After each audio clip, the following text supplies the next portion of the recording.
Hello friends, कैसे हैं आप सब। वेलकम बैक इन इत्तेफाक के लास्ट पार्ट में आप सभी लोगों ने सुना कि घोष बाबू कहते हैं कि ठीक है, तुमने ये बवाल शुरू किया है तो अब तुम्हें इससे निपटोगी और अब मुझे रिज़ल्ट चाहिए। मैं बीच में नहीं आऊँगा जब तक कि तुम खुद, है ना, जब तक कि तुम खुद नहीं कहोगी। पर एक बार तुमने मेरी हेल्प मांगी तो तुम्हें मेरी बात माननी पड़ेगी। बोलो, मंजूर है? शम्मी कहती है डन। कहता है फिर ठीक है। ये कह के घोष बाबू अपने कमरे में चले गए। शम्मी मुस्कुरा रही थी। उसे अपने पापा का ही डर था कि कहीं वो बीच में ना आ जाए। मन ही मन कहती है, पापा मुझे तो बस आप ही का डर था, पर अब ये प्रॉब्लम भी सॉल्व हो गई है। अब मुझे फ्री हैंड मिल गया है।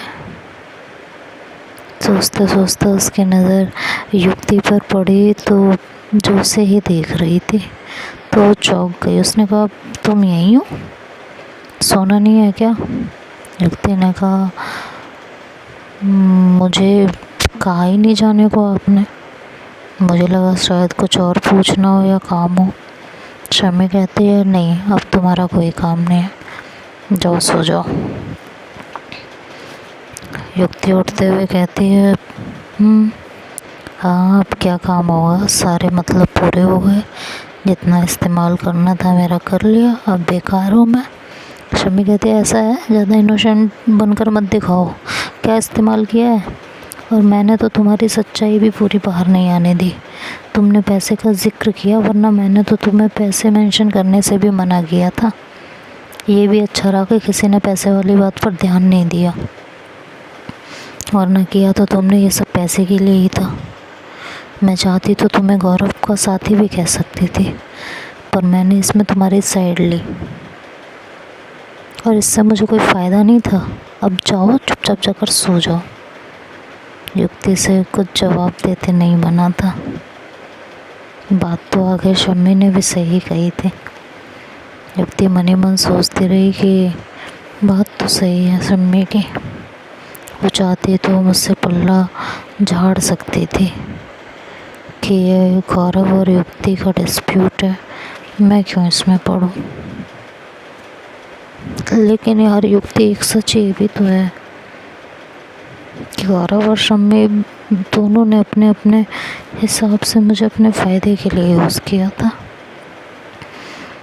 मैं दोनों के लिए मोहरा थी। युक्ति आके अपने कमरे में बैठी और सोच सोच कर उदास होने लगी। गौरव ने सच मन ही मन सोचने लगी कि गौरव ने तो मुझसे अपना बदला लिया था, वो मुझसे खार खाता था। गौरव के साथ तो मेरा 36 का आंकड़ा था, तो मुझे इतना बुरा नहीं लग रहा। पर शम्मी क्या, शम्मी भी तो कोई अपनी नहीं है, कोई रिश्ता नहीं, पर फिर भी मुझे अपने फ़ायदे के लिए यूज़ किया। ये सोच सोच कर युक्ति के दिल में टीस उठ रही थी और अब जहाँ जल गया था वहाँ भी दर्द और जलन बढ़ गई थी। युक्ति को न चैन पड़ रहा था, न सोया जा रहा था। लेटे लेटे जब दर्द बर्दाश्त नहीं हुआ तो वो उठकर बैठ गई। फ़ोन उठाकर मैसेज किया, पर ना तो साची ना मयंक किसी ने भी रिप्लाई नहीं किया। सोचा था यार कोई जगह होगा तो बात कर लूँगी, पर किसी का कोई रिप्लाई ही नहीं आया। शायद सो गए होंगे, इसीलिए रिप्लाई नहीं आया। देखा, वैसे जब तक नीचे हंगामा चल रहा था, मयंक साची हर 10-15 मिनट में मैसेज कर रहे थे, क्या हुआ, सब ठीक है, मैं आ जाऊँ। लेकिन अब जब ज़रूरत है, ये लोग भी सो गए। क्या करूँ, ये सोचकर वो फ़ोन में रील्स देखने लगती है। रात के 2 बज रहे थे जब शम्मी स्टडी रूम से अपने रूम में आई। इतनी रात को कमरे में रोशनी और फ़ोन से आती आवाज़ें सुनकर शम्मी ने युक्ति के रूम का दरवाज़ा नॉक किया। युक्ति ने आकर दरवाज़ा खोला तो शम्मी ने पूछा, तुम अभी तक सोई नहीं? युक्ति ने कहा, नहीं, नींद नहीं आ रही है। मोबाइल साइड में रखो और सोने की कोशिश करोगी तो नींद कैसे नहीं आई?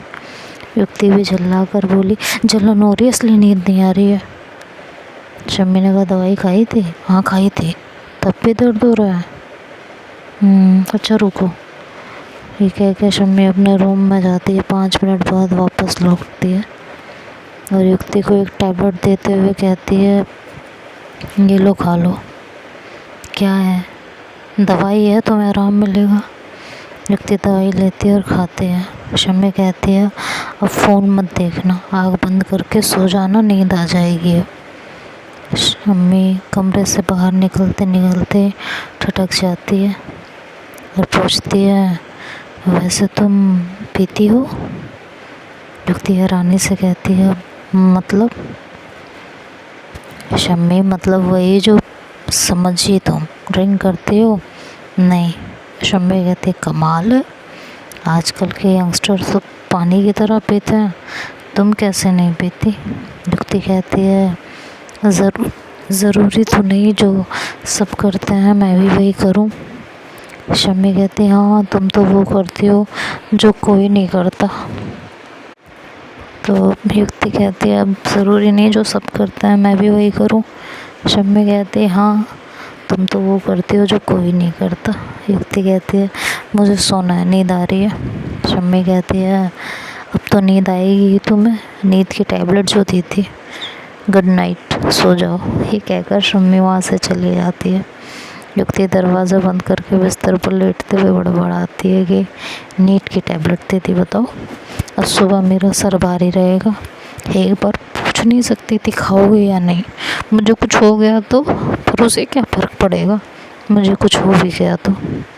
बड़बड़ाती हुई युक्ति धीरे धीरे नींद के आगोश में जाने लगती है। सुबह उसकी आँख खुलती है तो टाइम देखती है तो 8 से ऊपर का टाइम हो रहा था। युक्ति हड़बड़ा कर उठती है तो उसका सर चकरा जाता है। थोड़ी देर सर पकड़कर बैठी रहती है, फिर उठकर बाथरूम में चली जाती है। तैयार होकर जब तक नीचे जाती है 9 बज चुके होते हैं। नीचे हॉल में तो उसे कोई दिखाई नहीं दिया था।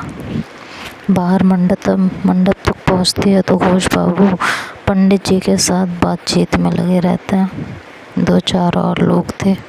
उसे बुआ जी नज़र नहीं आती तो सोचती है, बुआ जी नहीं आई, अच्छा रात में जो बवाल हुआ था उसके बाद बुआ जी कहाँ आएंगी, यहाँ कहाँ आएंगी। खैर उसे सूरज दिखा तो पूछती है, आरती तो हो गई ना? सूरज कहता है, जी। युक्ति कहती है, शम्मी मैम कहाँ है? सूरज कहता है, वो तो आरती ख़त्म होते ही चली गई थी। अच्छा कहकर युक्ति मंडप में आई, माँ की मूर्ति को प्रणाम किया, फिर पंडित जी को नमस्ते कहकर उनसे प्रसाद लिया। घोष बाबू को गुड मॉर्निंग विश की तो उन्होंने पूछा, कैसी हो? जी ठीक हूँ। अब दर्द तो नहीं हो रहा?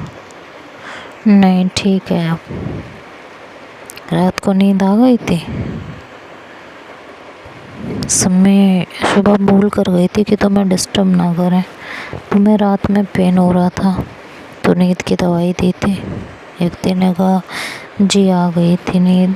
वो मैम कहीं गई हैं क्या, दिख नहीं रही? घोष बाबू कहते हैं कि हाँ। क्या ये कहकर घोष बाबू अपना फ़ोन निकाल लेते हैं और किसी को नंबर मिलाते हुए दूसरी तरफ चले जाते हैं। इतने में पंडित जी युक्ति से बातें करने लगते हैं, उसका हालचाल पूछने लगते हैं कि कैसे हो गया, क्या हो गया। युक्ति कुछ देर उनसे बातें करती रही और फिर स्टडी में आ गई। सोफे पर बैठकर कुछ देर मयंक और सांची से बातें करती रही, रात की सारी डिटेल बताती रही। फिर जब बात ख़त्म हुई तो सोफे पर ही अदलेटी से आंखें मूंद ली। सिर तो भारी था ही उसका, तो आंखें भी झपकने लगी। युक्ति की आँख खुली तो उसे महसूस हुआ जैसे उसे कोई छू रहा था। आंखें खुली तो देखा शम्मी उसके सर पर खड़ी थी और उसके कंधे पर थपकी देकर उसे उठा रही थी। युक्ति हड़बड़ा कर उठते हुए बोली, सॉरी, पता नहीं कैसे नींद आ गई। यहाँ क्या कर रही थी? कुछ नहीं, बैठी थी, आपका इंतज़ार कर रही थी, फिर सो गई। दर्द कैसा है? जलन कम हुई? अभी तो ठीक है। दवाई ली? अभी नहीं, कुछ खा कर लेनी है। तो नाश्ता नहीं किया?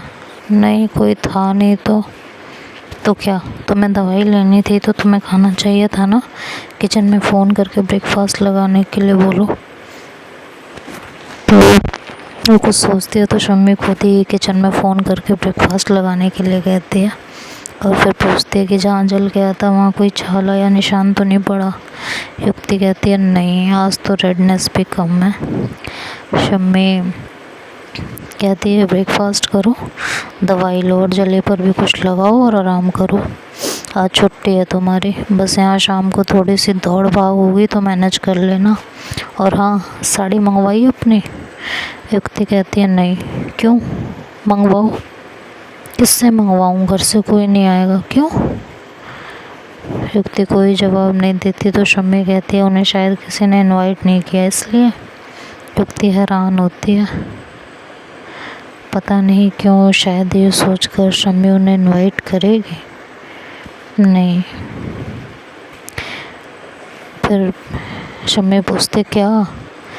कहते, नहीं, वो किसी के पास टाइम नहीं है।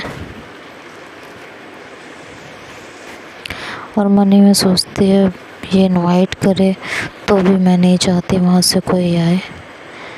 क्या बताऊँगी कि वो लोग बस नाम की फैमिली हैं। शम्मी उसे देख रही थी, शायद जो मन में चल रहा था वो उसके चेहरे पर झलक आया था, तो शम्मी बस उसे पढ़ने की कोशिश कर रही थी। तो आगे क्या होगा अब ये नेक्स्ट पार्ट में सुनेंगे।